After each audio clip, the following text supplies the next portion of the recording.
Hulk, তোমার বাবা মাঠে কাজ করতে গিয়ে হঠাৎ অজ্ঞান হয়ে পড়েছেন। কি?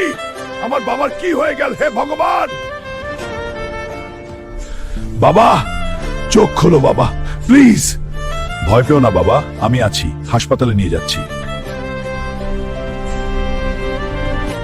ডাক্তার সাহেব, আমার বাবাকে বাঁচান। শান্ত হও নাম। দয়া করে তাকে বাঁচান। বাবা, আমি এখানে আছি, তোমার কিছু হবে না বাবা। অপারেশন এখনই করতে হবে, 20 লাখ টাকা লাগবে। ঠিক আছে ডাক্তার, টাকা আমি নিয়ে আসবো। চাচা, বাবার অপারেশনের জন্য 20 লাখ টাকা দরকার। 20 লাখ? এত টাকা কোথায় পাবো? দয়া করে চাচা, বাবা মারা যাবে। টাকা কি গাছে ধরে? আমি কিছু দেব না, কিন্তু আমার খুব যা এখান থেকে, কিছুই না। নিজের মানুষই আজ শত্রু হয়ে গেল। এনাকোন্ডাকে মারলে সরকার দেবে 50 লাখ। আমি ওই এনাকোন্ডাকে মারবই।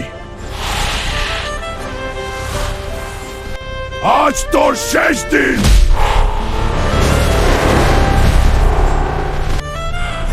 দম বন্ধ হয়ে আসছে, বন্ধুরা আমাকে সাপোর্ট করো। হাল্ক এনাকোন্ডাকে হারিয়ে দিল। সরকার হাল্ককে দিল 50 লাখ টাকা। ধন্যবাদ, এটা আমার জন্য গর্বের। ডাক্তার সাহেব, এই নিন টাকা। হ্যাঁ ঠিক আছে। এখনই অপারেশন শুরু করুন প্লিজ। বেটা হাল্ক, আমাকে বাঁচা, তুই মৃত্যুর সাথে লড়েছিস। হ্যাঁ বাবা, তোমার জন্য সবকিছু। বন্ধুরা লাইক দাও, সাবস্ক্রাইব করো, হাল্ককে সাপোর্ট করো।